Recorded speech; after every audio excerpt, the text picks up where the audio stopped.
Hello everyone! In today's video, I'm going to guide you step by step on how you can apply for Wolt delivery work in Malta. So let's get started. First, open up your web browser on your phone or computer and type in career.wolt.com. This is the official Wolt Careers website.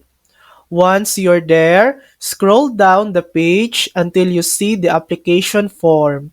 Here, you'll need to enter some personal details like your name, email, phone number, and also choose the type of vehicle you'll use, whether that's a bike, scooter, or car. Next, make sure to select Malta as your delivery country. You'll then also be asked to pick your delivery city within Malta.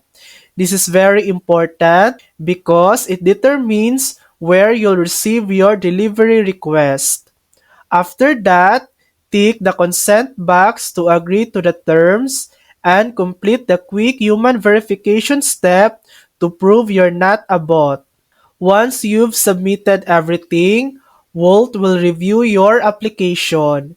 If you're accepted, you'll go through a few more steps, verifying your account, attending an introduction, downloading the Wolt app, signing the contract, and finally, receiving your delivery gear.